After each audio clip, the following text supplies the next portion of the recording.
Hello again, boy in his Bible, a verse from Judges. I'm very sorry this is a sad verse. Indeed, book of Judges is a sad book. After 20 good years following Joshua, it's all downhill. God has to send them heroes from time to time, judges from time to time. And that helps.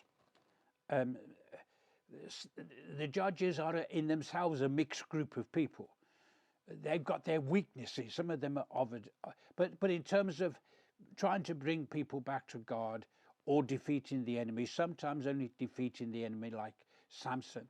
He didn't have a call to bring people back to God, but he had an ability to defeat the enemy because of his powerful strength that he could take the people on.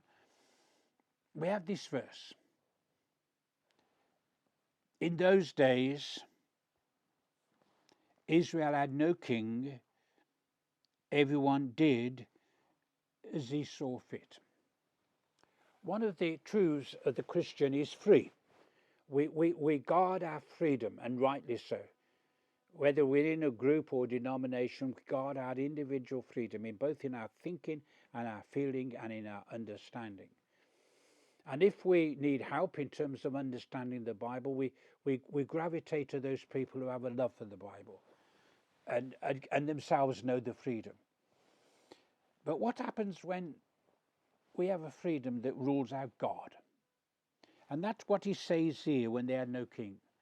Their king was God. That was one of the great promises. Now, let us be clear, God knew that one day they would desert him. That goes right back to the days of Abraham.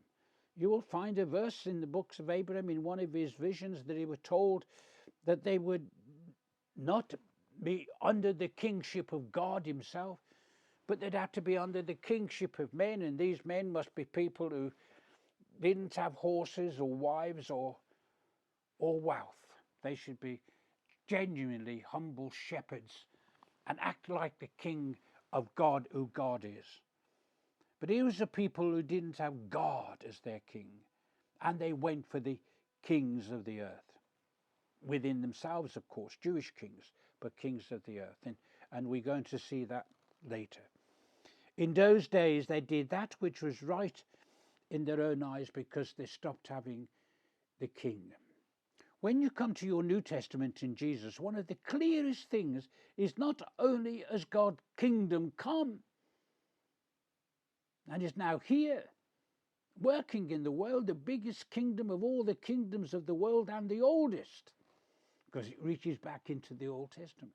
Both the oldest and the biggest kingdom and the newest kingdom at the same time of the world, because it's constantly renewing itself. And who is the king of this kingdom? Who wants to be the king of your life? And who wants to be the king of my life? Or do we do that which is right in our own lives? We have King Jesus. And when he starts teaching, he says, blessed if you are poor in your spirit. Whether you have a genuine dose of humility. And if you do, yours is the kingdom of heaven. Heaven has come down into your soul, and you are part of it, and it is part of you. And the kingship of Jesus becomes real. That's the thought for today. Have a nice day.